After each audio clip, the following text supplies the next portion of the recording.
Okay, good morning. Welcome back again. Okay ya, kita sambung ya PVC kita tentang soalan tutorial yang telah saya upload minggu lepas. Okay ya. Kita lihat ya, kita bincangkan hari ini.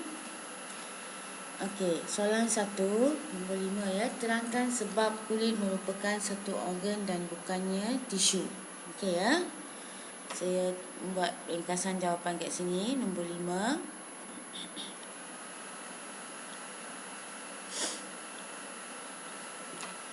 Okey, kita lihat.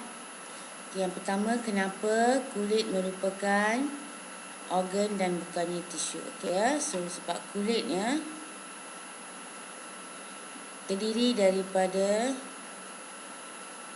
gabungan pelbagai tisu. Gabungan pelbagai tisu. Okey ya.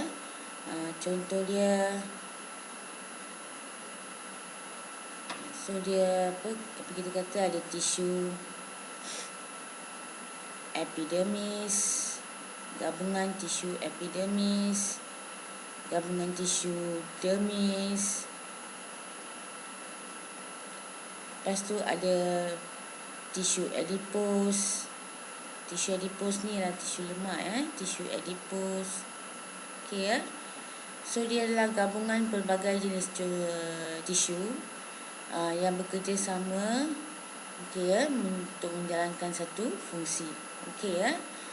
Itu sebab kulit tu dikenali sebagai organ dan bukannya tisu. Okey, kita lihat nombor 6. Berikan satu contoh organ, ramalkan keadaan manusia jika kehilangan organ tersebut. Okey ya. Okey, saya ambil yang simple yang pernah kita belajar. Okey, paru-paru. Paru. Okey ya. Kalau paru-paru tidak berfungsi, kebanyakan sistem kita akan kolaps ya, iaitu tidak boleh berfungsi. Kerana ya, kalau paru-paru tidak berfungsi, okey ya, maknanya badan manusia tidak boleh mendapat oksigen, tidak dapat membekalkan oksigen ke seluruh badan. Okey ya. Okey, tidak dapat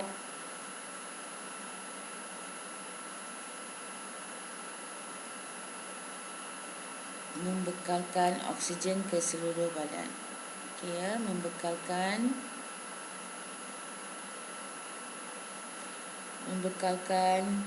oksigen ke seluruh badan.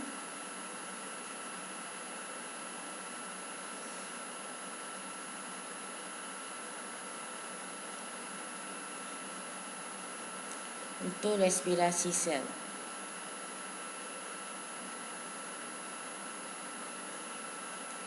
Okey ya, maka tenaga tidak dapat dijanakan. Tenaga tidak dapat dijanakan.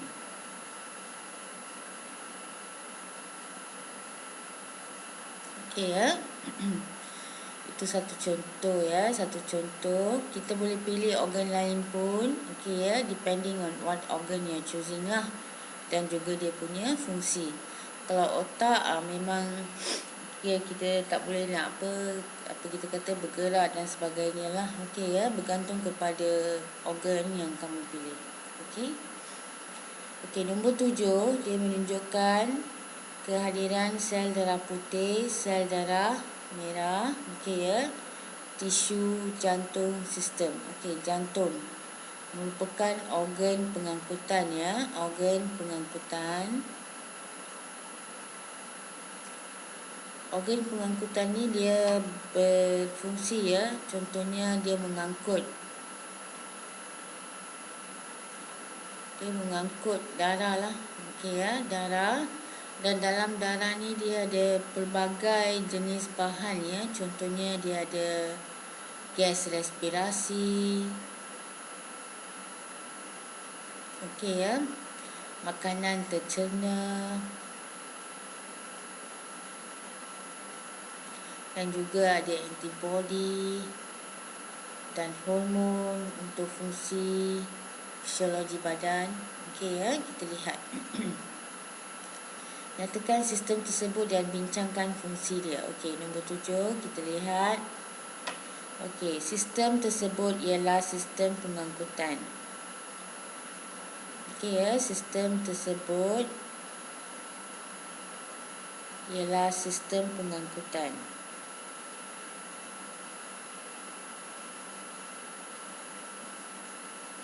Okey ya.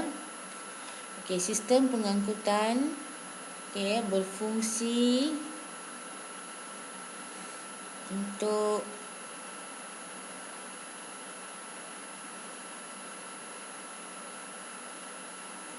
mengangkut. Okey ya. Mengangkut bahan berikutlah. Okey ya, mengangkut bahan berikut. Contohnya gas respirasi. Okey ya. Mengangkut bahan berikut. Lihat ya.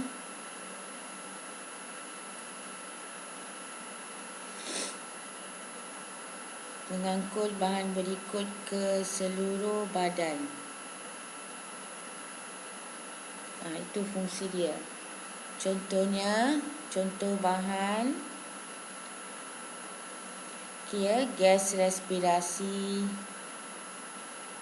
Gas respirasi seperti oksigen dan karbon dioksida.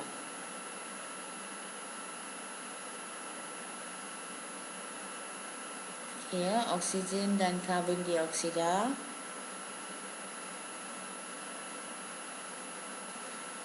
Okey, next one. Mengangkut makanan tercela. Okey ya, mengangkut makanan tercela.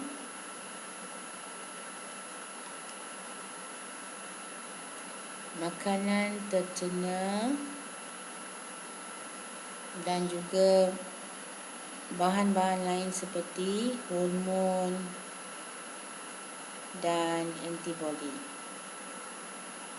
Okey ya, itu ialah fungsi sistem pengangkutan. Dia mengangkut bahan dan mengekalkan bahan ke seluruh badan. Contohnya gas respirasi, oksigen dan karbon dioksida, makanan tercela dan juga hormon dan antibody.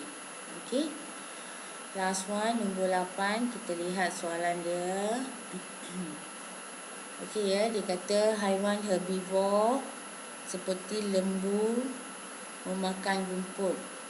Okey, so dia dapat tenaga kimia, tenaga daripada rumput sampai ke lembu dan kemudian kembalikan kepada rumput. Bagaimanakah benda hidup saling memerlukan antara satu sama lain dari segi fotosintesis dan respirasi sel? Dalam hal ini bincangkan. Okey ya. Jadi sudah kita bincangkan tentang hubungan di antara fotosintesis dan juga respirasi. Okey, kita lihat ya. Okey, proses fotosintesis saya bincangkan dengan ringkas. Okey. Sekejap ya.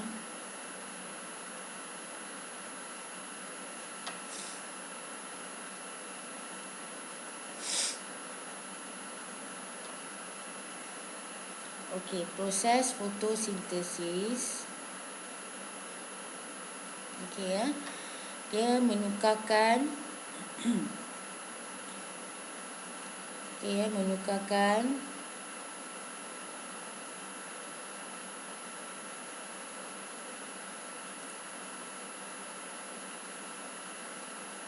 proses fotosintesis dia menyerap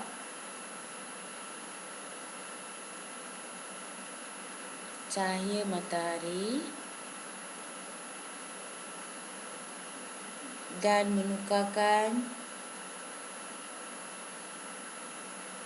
gas karbon dioksida yang diserap dari atmosfera, gas karbon dioksida yang diserap dari atmosfera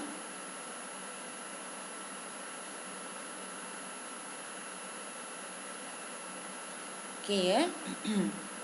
Bertindak balas dengan air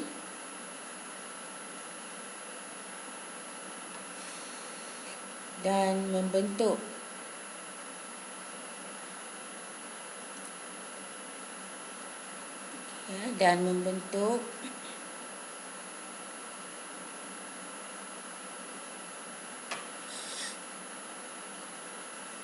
glukosa dan membebaskan gas oksigen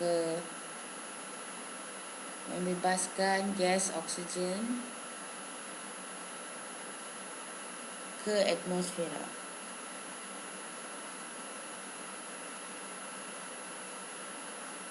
Okey ya. So maknanya kita lihat ya, gas karbon dioksida yang diserap di atmosfera bertindak balas dengan air dalam kehadiran cahaya matahari, menghasilkan glukosa dan juga membebaskan gas oksigen ke atmosfera lah. Okey ya. So glukosa ni disimpan dalam bentuk kanji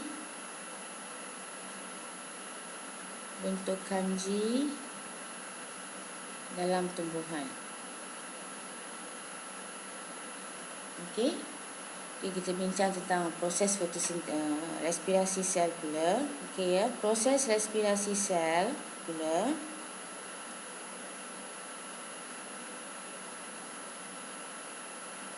okey ya, menggunakan oksigen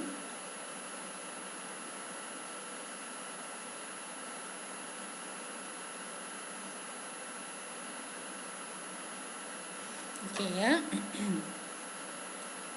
Menggunakan oksigen untuk mengoksidakan makanan,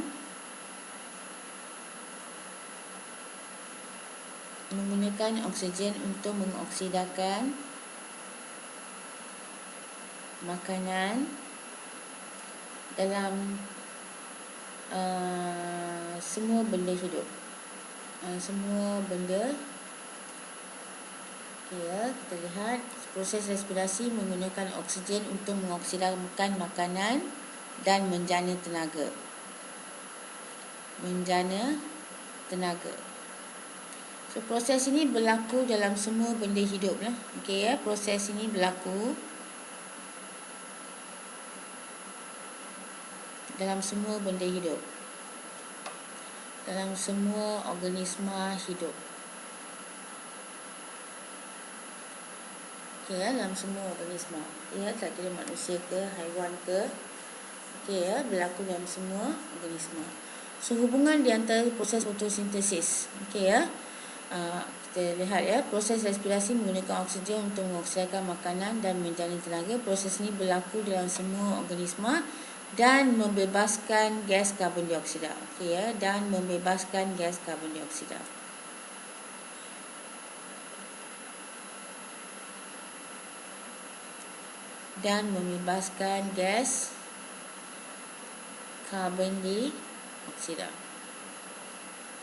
Okey, kita lihat hubungan dia. Okey, so maknanya proses respirasi dia menghasilkan dia menghasilkan gas karbon dioksida ke atmosfera yang diperlukan oleh proses fotosintesis. Manakala proses fotosintesis dia membebaskan gas oksigen yang diperlukan oleh proses respirasi. Okey, itu ialah hubungan mereka. Okey ya. So gas karbon dioksida dibebaskan Okey ya, oleh semasa proses respirasi. Semasa proses respirasi yang diperlukan oleh tumbuhan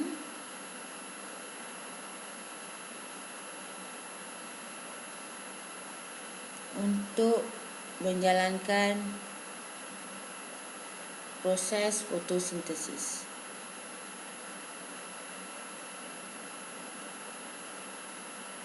Okey. Manakala gas oksigen dibebaskan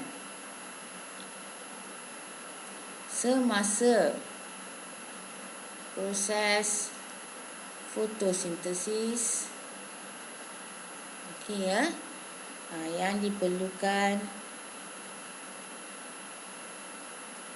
oleh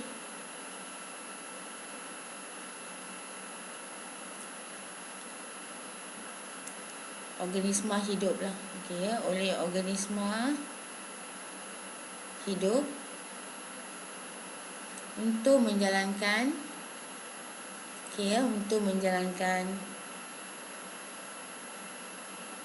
proses respirasi sel. Okey. Itu sahaja untuk hari ini. Kamu boleh salin jawapan ni dalam buku kalau kamu tak dapat nak buat. Tak apa. Dalam lesson saya kita akan start dengan bab baru iaitu bab 3 tentang koordinasi dan gerak balas. See you in the next lesson. Thank you.